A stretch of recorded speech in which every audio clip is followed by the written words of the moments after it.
Welcome to another edition of Politics Done Right. Today we're honored to have the one and only Markos Moulitsas, the founder and everything else of what?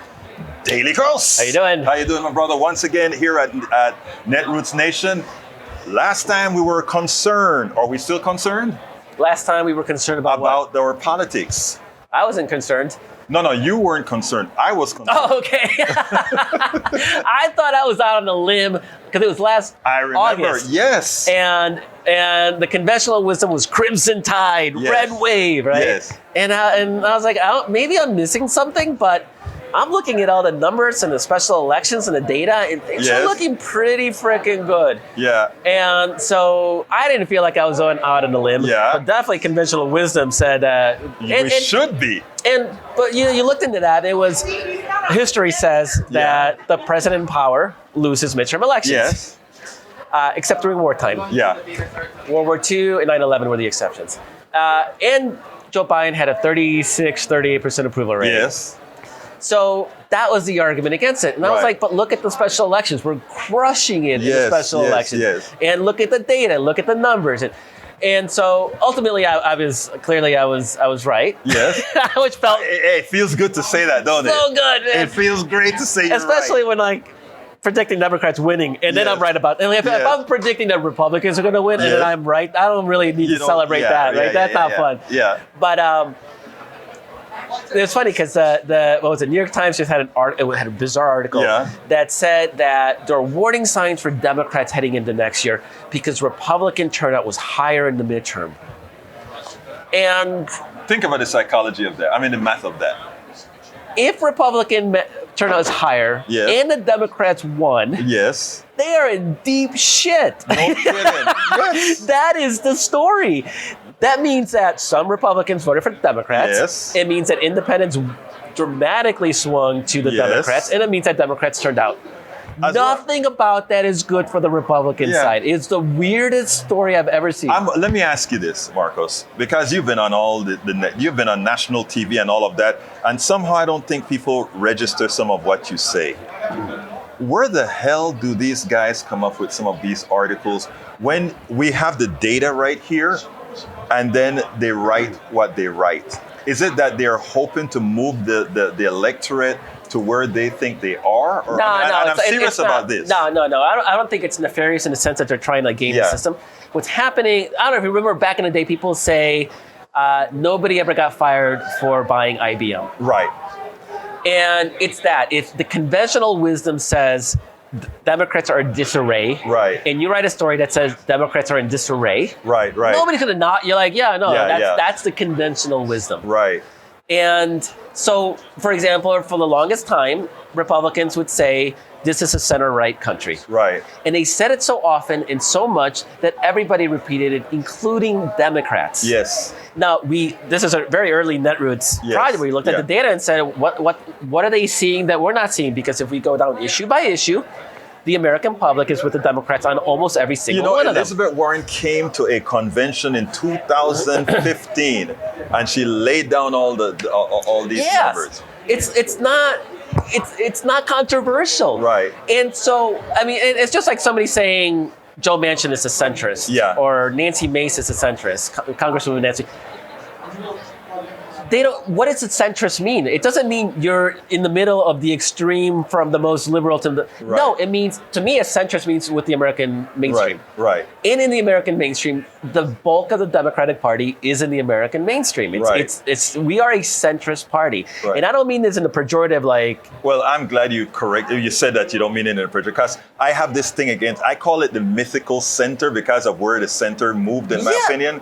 But I think we're talking about two different centers. Yeah, a different center. And I'm a solid liberal. Right, there you go. Okay, and that's where America is. That's where I am in the American mainstream. Right. How's that not the center? Right. How do you not define the center with where the vast majority of the people are? Right. And there may be people to the left of that, and there's a whole party to the right of that. Yeah. But where the American people are, and that's why Republicans are trying to undermine democracy. Right. They can't win on the issues. They're not even trying anymore. Yeah. Bud Light is not an issue. Trans children in sports is not an issue that resonates, that is relevant to most Americans. And they're trying to eliminate ballot initiatives effectively in Missouri and Ohio because they know that when liberal issues are put up like abortion rights, they lose. Right. Right. Now, the Democratic Party has a shit brand. Yes. And so if you slap on Democrat to a candidate name, you automatically loses like 20 points. Like, no kidding though, yeah. And it's a thing. Like, pollsters will poll names without, what do the issues start? And everybody likes it. Everybody likes a Democrat. Yeah. Then you ask one question saying, oh, by the way, that guy's a Democrat. 20 points. Yeah. So there's a lot of work to be done. Mm-hmm. But we are on the cusp of this sort of political transition where the Republican Party has surrendered any effort to win new votes, and the Democratic Party is unprecedentedly united in its message, and it's a message that resonates. There's no micro-targeting message in the past. Right. Oh, we're going to talk to rural one way and urban and suburban different ways, and people are like, well, what do you stand for? I hear you're talking out of all sides of your mouth, right? You don't stand for anything. And it's because Democrats were afraid. They bought into this America's a center-right nation. They were afraid of the issues that were actually popular. And early nudgers were like, we're not asking you to like go left to where you're unelectable. We're asking you to like stick your finger up in the wind, see which way it's blowing, and go there. Exactly. Because you know what? It's already what we believe. Yes, go there. Yeah. And I think we're finally there. Yeah. As a party. And so you have somebody like Justin Jones in Nashville. Was that beautiful or what, man? And not only was it beautiful. Justin Jones and what's the other guy's name? The guy from Maxwell. Yeah, you know who I mean, from Florida. And so you have, and you saw this in Nashville where he wasn't just getting support from urban Nashville Tennesseans. It was resonating with suburban and rural Democrats. It was energizing them in the rural areas too, because rural voters don't want their children murdered by gun violence. And so we finally have a message that sort of resonates in all, rural, urban, suburban, resonates blue states, red states, purple states. And so we're unified in purpose and in message and in focus. And we're not fighting. We just saw this orderly transfer of power in the House. Can you imagine Republicans can't even keep they can't even keep their own party together. Right now. Look at what's going on yesterday, So it's really, we have a chance here to really press our advantage. Yeah. We won a midterm election. Completely if New York had just hold our part of the bargain. Yeah, and it will next year, Yeah. and we may even have new districts. Yeah, because courts are saying, that's what, exactly. Yeah. So not only will we have new districts, but we're going to have presidential year turnout. California too. I mean, the Orange County turnout wasn't great. Like we'll get presidential year turnout. Now, what's your thoughts on the and not to but your thoughts on the Senate race in California? I'm like, who do we pick? I mean, I'm a Katie Porter person, but it's a very soft Katie Porter, and definitely not Barbara Lee. I don't think Barbara Lee is. She's my congresswoman, and she's great for what she is. Right. I prefer people who are a little more practical. Well, my thing with Katie is my candidate that I've been supporting, and I quote her all. I don't know if you see the articles. I love Katie because of her whiteboard and she kind of stands out.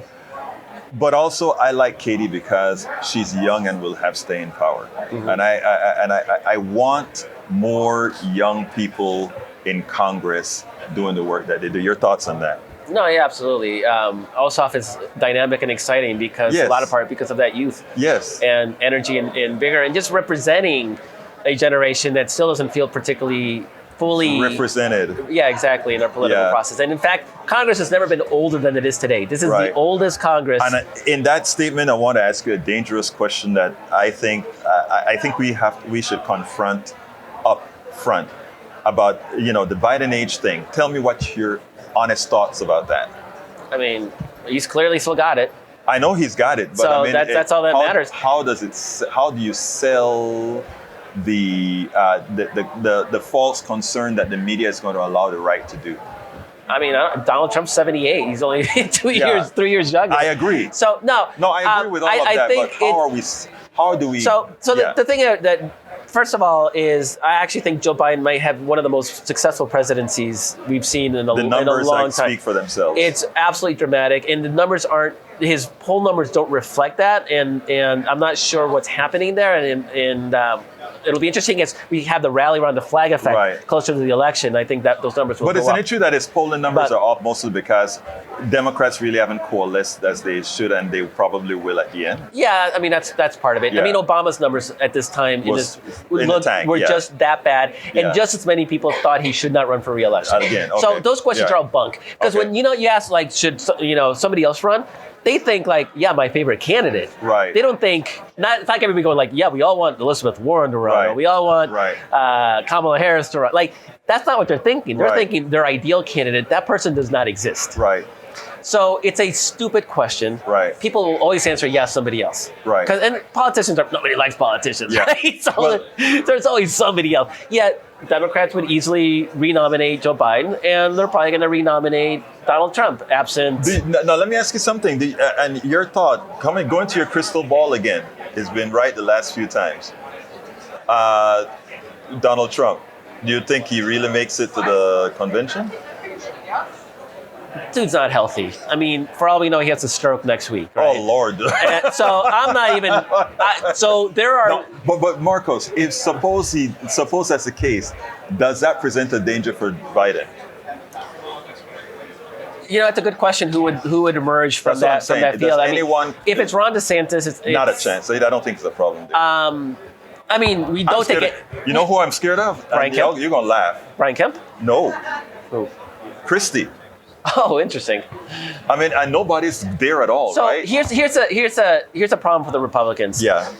They have a significant chunk of their electorate that are not Republicans. Right. They are Trump, MAGA fanaticals. If Trump is not the candidate, this is what happened in 2022, right? Right. He's not on the ballot, they don't turn out. Mm-hmm. They don't believe in elections. They believe in their God King cult leader. Right. That's all they care about. If somebody takes out Trump, I think they're done. They lose even 10% of that. There's just no path. Let me tell you something. I hope your crystal ball is right on that where one. You have potential promise of Brian Kemp, who might actually be able to play for suburban college-educated white women. It's tougher, but it's that puts me a little more worried. Yeah. Chris Christie has been going after Trump hard, and that 30% MAGA base will not vote for Chris Christie no matter what. But you know what I fear? That some Democrats will vote for Chris Christie, given New Jersey. I mean, his approval rating in New Jersey was 16% when he was when he left. Yeah. So he was damaged good, and to me, he looks like a kamikaze run, which is great. And even that's good. No, and it's actually smart for the Republican establishment to try to take out Trump. Had they been smart, I know I can almost guarantee if we had Mitch McConnell here and we said, be honest, should you have voted to impeach? He'd say yes today. Mitch McConnell surprised me because he has been so bad in the way he has dealt with Trump. It's almost. It's clear to me now that he regrets it. Yeah. And if he could go back and do it, he thought that he was a loser. He's damaged. He's going to go away. Yeah. No, I don't know why he would think that. It was all the signs were clearly there. Well, everybody was saying it on the liberal side, right? Exactly. So they're going to lose an election because of Trump. Yeah. It's better to rip off that Band-Aid and do what they did after Watergate. Yeah. I mean, with Nixon, you rip off the Band-Aid, and then you make him go away. Yeah. And then you rebuild from that. But the thing that scares me I don't even want them rebuilding, because I tell you what, the only non-democratic branch of our government, the Supreme Court, and what do we do about that? What we do is we expand it. What we do? Okay, let's back up a second, because our guy right now I got in trouble on DailyKos for saying something, and what I said was, it wasn't even anti-Biden, it was just saying Biden, I think, made a critical mistake in just outright saying, I am not going to expand the Supreme Court, when he went on to MSNBC. And my contention was, make it less obvious, because a lot of people depend on us changing the Supreme Court, given the staying power of the Supreme Court. What's your thoughts on that? Yeah, I mean, obviously I wish he wouldn't say that. Right. I also know that Biden is, by definition, just by his character, he's a cautious person. Yeah. I mean, he said we weren't going to send tanks to Ukraine. And we sent tanks. Yeah. F-16s were sent. Yeah. So he has a history of saying no. And then when the political conditions are there, he can evolve. So right now, for him to say, I'm going to expand the Supreme Court, it would give Republicans a reason to rally around the flag, saying like our majority is in danger. By saying no, it's off the table, Republicans can't run on that. I mean, they can point to like people like us. Yeah, that's saying that. But without Biden saying it, it really makes it a lot harder. Now it's a lot different if he says that he wins re-election. We Ruben Gallego replaces Sinema, and we hold the ground. We have 51 senators who would likely vote to eliminate the filibuster, which is what we got to have. And then DC statehood's on the table. Even Joe Manchin's bill to eliminate partisan gerrymandering, that's on the table.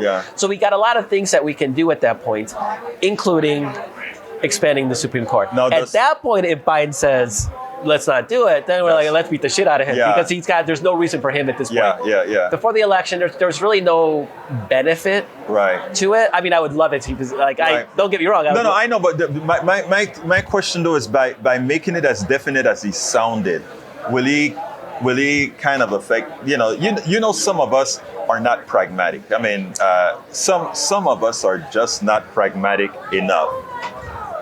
What's your thought? I mean, because I'm a very lefty guy. You're a centrist. I'm a lefty, but I am going to team up and centrist defined by No. I know what you mean. I know what you mean. But what I'm saying is that I am going to compromise, and I wasn't a Hillary Clinton supporter, but I strongly came in support of her. I wasn't a Biden supporter. I came strongly in support of Biden after the team said, this is what we're doing. But too many of us aren't like that. I don't think anybody's going to base their support for Biden on this one issue. I hope so. I mean, I think it's going to be like, that was a shitty one. But okay, he just forgave student loan debt for 800,000 people. I don't know. No, it was over a million, man. I just saw the headline earlier today, so I haven't read the stories. That's the stuff. Oh, wait. I missed something. You're telling me I missed something. Something came over today. The Chiron today? What was it? He just wrote off something like $800 billion in student debt overnight without even having to apply or anything. He just completely took it off. Yeah. And he had the power to do that. Well, we'll find out what the Supreme Court has to say about it. But well, you know what they go say. But if they pay the bills before. He thinks. Yeah, exactly. Yeah. He thinks. I mean, Biden. They think they got it though. They think they have the authority. Okay. I mean, to be fair, the original one, the emerging authorization was about 9/11, so it was a bit of a stretch to do that. And so it's, I still don't like the decision, but there's some logic to it. We're like, okay, that was like a 9/11 bill. I haven't read the story, so I don't know. But from what I vaguely remember, this was based on current law. That is great. So that's the sort of stuff that I think is more tangible and will have more of an impact than him saying something that a lot of people didn't even know he said on an issue that's not front and center right now. Okay. And it doesn't need to be front and center right now. We don't need to give Republicans some reason to rally. Well, we win the Senate. We take back the House. We hold the Senate and we get rid of Sinema. We get rid of Sinema. That's happening. Manchin, I don't know. We actually need him to win, so it's okay if he holds on. If Sinema loses and we get Gallego. So that's a plus one. That's really. Plus one. Yeah. So we're at 51-49. We still have to hold Montana, Virginia, West Virginia, in Ohio. And the good thing is Tester's running this cycle, so he has 6 years, so he should be able to say yes to bust the filibuster. Yeah, no, it's a tough race. It's Montana. But Trump won it by 10 points. Yeah, but Tester is a special guy in Montana. He is, but it's going to be tough. Joe Manchin's going to be tough. Joe, the truth of the matter is, even though it'll be left 50-50 with Joe Manchin gone, it's almost 50-50 now with Joe Manchin. Yeah, but his voting rights bill is actually solid. I mean, it was good. Eliminating partisan. I didn't even check that. It eliminates partisan gerrymandering. It has electoral college reform in it. So it actually locks in the vote. The electoral college, you can't get rid of it, constitutional reasons. But it doesn't allow. They can't play around with it like they were trying to play around with it exactly. during Trump. It was actually a shockingly good bill. There's very little. Why did he do that? Given who he is, that's surprising. So the one thing he gave Republicans on it, I think, is he allowed like photo ID. But not even voter ID. It could be like a utility bill. Yeah. So it's just like proof that you live where you say you live. Yeah, okay. I'm actually, if that's a compromise and you get rid of partisan gerrymandering, I'm taking it. Hell yeah. And it means we'll work for voter registration people to make sure it's it's a responsibility. So we can do that work. Okay, Markos, let's talk about Markos.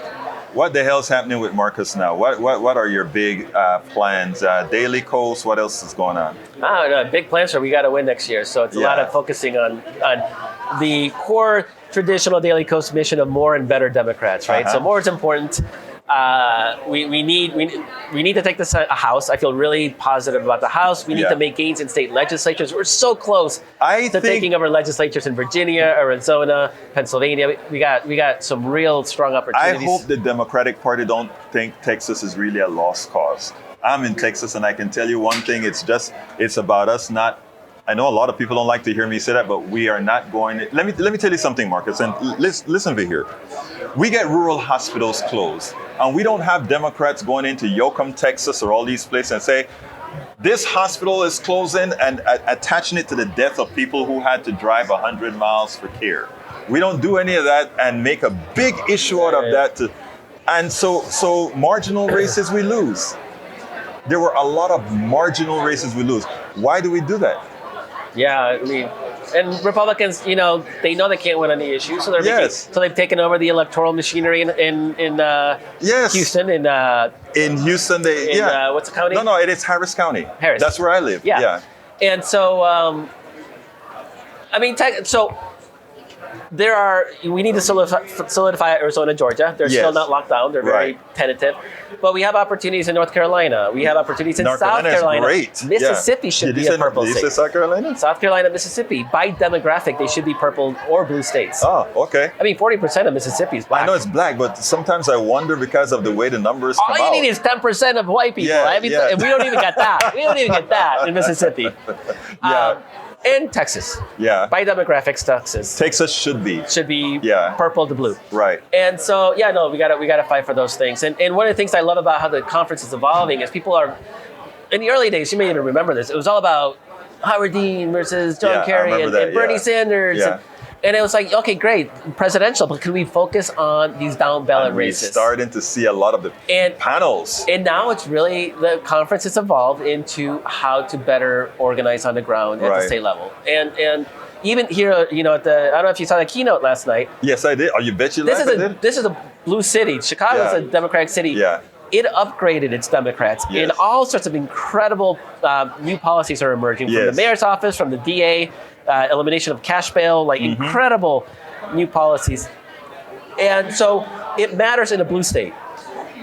It matters in a purple state, obviously, because that's a battleground. Right. But it matters in red states. I mean, tonight we're going to talk to Justin Jones, and who had his incredible re-election after being thrown out. Protest re-election in Tennessee, and catalyzing support for Democrats in branding Democrats. We're the party of gun safety. Yes. And we talked about earlier that Democratic Party brand is trash. Yeah. It's important for people like Justin Jones to stand up and say, this is what Democrats really stand for, and to work on that rebranding process. That's a red state challenge.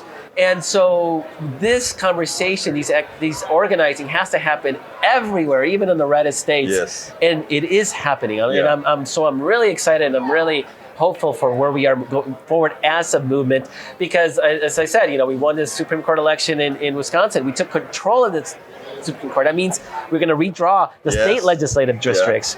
A fair map gives us a chance at majorities. Yes. We're going to redraw the House district. That's 2-3 seats we're going to pick up right there. And then not to mention all the policy stuff that court was blocking. Yeah. 3 election cycles ago, Republican ran unopposed. Yeah. We're finally realizing this matters. Yes.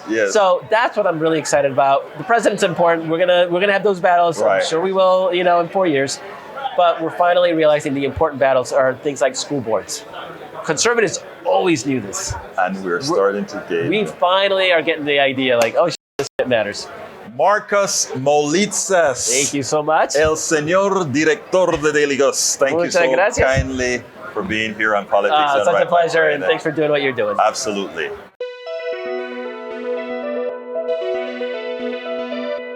We spend a lot of time deconstructing the news, trying to parse it into a form that everybody can understand. We try to find those little nitpicks where it flies above the fray, etc.